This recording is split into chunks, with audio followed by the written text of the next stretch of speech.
My name's Mark O'Connor. I still get in a little trouble nowadays, but 30 years later and in an environment outside of Yosemite, it's managed a little differently than Nic did.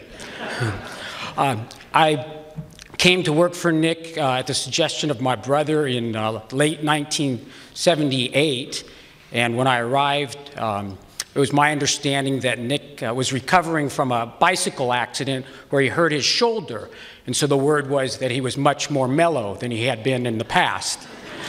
And so I was coming in when it was easy, and some of the advice I initially received was, whatever he says, just say yes. Don't argue. People miss their lunch breaks if they argue. And keep your sunglasses on when you're being lectured to. The other advice I received was from Cindy, whose class I shadowed, and she had indicated that her father had a tendency to fire her, but her mother always made him hire her back. And that was quite a management team that Nic and Midge had through the years. A few years later, Nic and his number one, the assistant director, Chuck, and I were on our way to Alpine Meadows. But we had to stop at Kirkwood Meadows because he had some very important PSIA material to pick up. And you physically picked up material in the early 80s. Nic was the executive director of the PSIA, but Midge was the chief operation officer and the staff thereunder. I know that she was the secretary in one of the slides, and I believe she was, but it was amazing the amount of work she did. And as Barbara indicated, in their home they had a big table with paper, stacks of paper of all the work she was doing. And one thing that was significant, though, is behind that table were two paintings that appeared to be in a black and white. And both Midge and Nic were very proud of those paintings, and there was a story behind it, because they were very proud of their girls. Stanford, still paying for it. And Cindy wanted a car, Firebird. Then I had to buy one for Midge. But behind those paintings was Nic at his poker game, and another one of Half Dome, and they were very proud of those. And when Kim and I would go to their home, they would always, with joy and very much pride, talk about their girls and how much they loved their girls and the stories they had about the girls growing up, good or bad.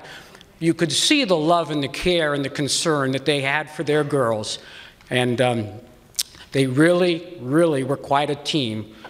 Now, on this particular trip, we were in one of the Curry Company green Suburbans, and those back then, the only emblem they had on the side of the door was a abstract half dome in a circle. And so as we're arriving between Jackson and Kirkwood, there was a traffic jam, and there was a motor vehicle accident up forward on the road, and the cars were all jammed. And it was relatively minor, but we weren't going to make it to Kirkwood on time to pick up the material. And he didn't say, but you could tell that failure was not something that was in Nic's mindset. So he and I got out of the car, we walked to the front where the accident was, and he immediately directed people to move those wrecked vehicles off the road, and then started directing all of the vehicles between us and the opening now to get themselves off the road. And as he's doing it, and he's telling people to move, one man in a car rolled down his window and started challenging him. And he said, "Who are you?"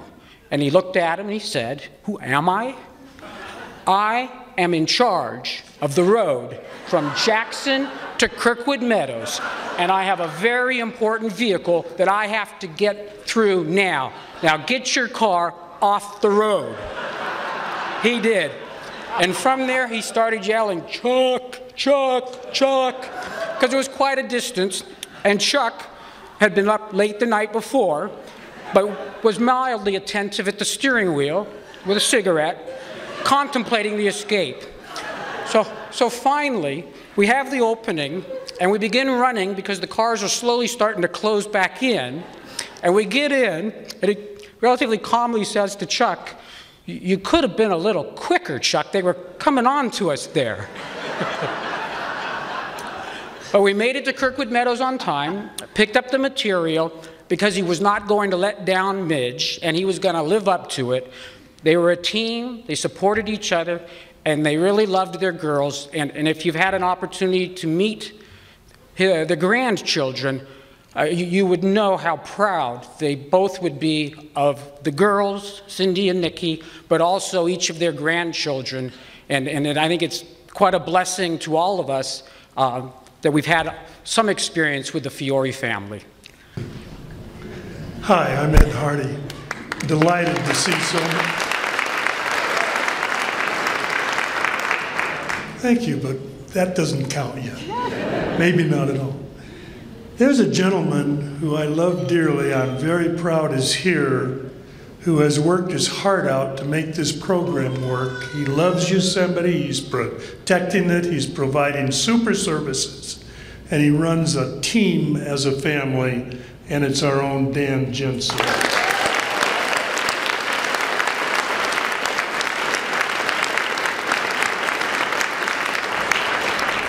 When Dan called me with Cindy's permission to talk about participating in the program, he said, I've got a section for you, and it's on the history of the work that Nic did. And so it takes a researcher to get all the dates and times and schedules correct on where Nic was and what years and how long. Well, this researcher is none other than Terry Fitzpatrick Nishimura. Terry, where are you? Terry?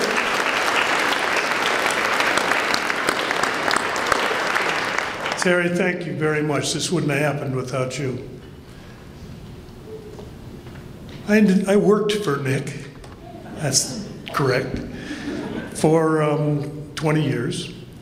I also was his next door neighbor, closest neighbor, when Robin and Cindy were small, and watched them grow up. I'm very proud of their Stanford careers and their careers now. But I also saw an element of charm. And Nic took me to the High Sierra camps and walked the various cross-country routes. And the one from Sunrise to Vogelsang, he took me on that. That is one of the toughest ones there is, right, Jim Wurgler? Is Jim Wurgler out there? Anyway, that was really a tough trip. One day, Nic is walking out of Sunrise, and out of Merced Lake, and I'm at Sunrise waiting for him because we're going to do some evaluations of the facilities and the staff and have a gathering. And so it gets to be about 8 o'clock in the evening, and Nic hasn't arrived yet. And you know, Nic is so loved and so appreciated by his staff, by the visitors, by the people in the park, that there has to be someone on the other side of that fence that doesn't love him quite so much. On this particular day, he walks out of Merced Lake. He makes a hard right turn and heads right for Jane Mansfield Pass. He gets out in the forest that he called the dead forest from the previous fire, and he gets attacked. And he is bloodied, and he's left on the ground, and he knows not how long. And so at sunrise, a search party is gathered and sent out, and as I recall, there was a lady ranger and possibly one of the nurses from the clinic were there, and they went out and walked down towards Jane Mansfield Pass, and after 8 o'clock that evening found Nic. And he was kind of stumbling along on the granite with a red bandana around his head that was just soaked with blood. And he finally got into camp, and they got him washed up and asked him what had happened, and he says, "That goddamn goshawk."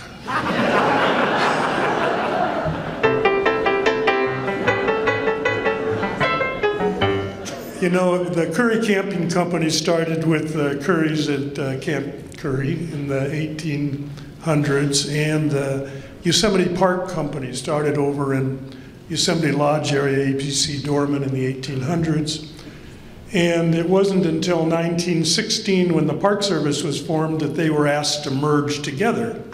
Well, there are always emotions between the two. Did the Rangers want to get along with the Curry Company, or the concessionaire employees want to get along with the Rangers? And how did it feel? Was there harassment going on, or what was there?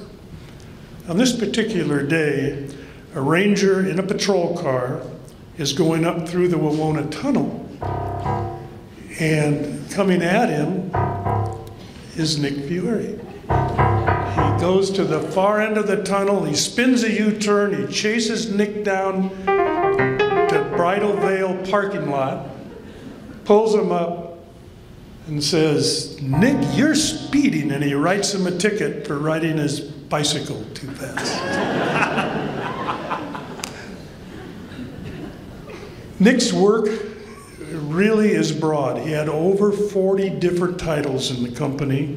He knew the company inside out, and every time there was an evaluator at the end of the season to pass him on to the next department he was going to, they always recommended for rehire. But there were many other boxes to check and things to do, and many were average and many were excellent.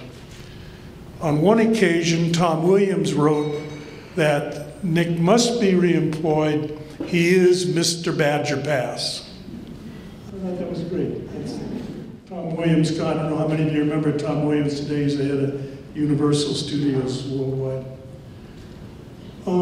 The list of people who wrote evaluations of Nic reads like the who of the staff of Yosemite's concessions.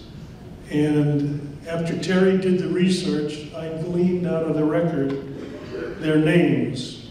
His evaluations were signed by Levi Foger, Goldsworthy, Charlie Proctor. By the way, these may not be in order because many of you will know these names. Goldsworthy, Pat O'Donnell, Max McKinney, Hill Ullman, Tom Williams, Glenn Power, Bill Wymore, Keith Whitfield, Bob Maynard, W.H. Otter, Stuart Colliers, I don't know if I mentioned Hill Ullman, Bill Johnston, Dan Slusser, Steve Liu, Don Hummel, Derek Vasilka, and our own Dan Jensen. Quite a list. If you look back at all the responsibilities those people covered, you would find that Nic worked in all the major units that the company had. He managed the Big Trees Lodge. He managed the Glacier Point Hotel for 2 seasons. He certainly was active at Yosemite Lodge and housekeeping and at the grill and as a transportation clerk. He worked at Camp Curry as a floor porter and as a food server. He had many, many different things that he was able to accomplish. The main thing he was able to accomplish, and that was interwoven the evaluations, was that somehow every time he got hired back, he wanted to make sure he had meals. So that's typed in heavy print on his card and on his evaluation sheet. And when Midge appeared, it was meals for 2. And then a few years later, meals for family. Nic's record was super. He had one interwoven part of the record that different evaluators wrote up in different ways, but the gist of the message was, Nic's too bossy to his fellow employees.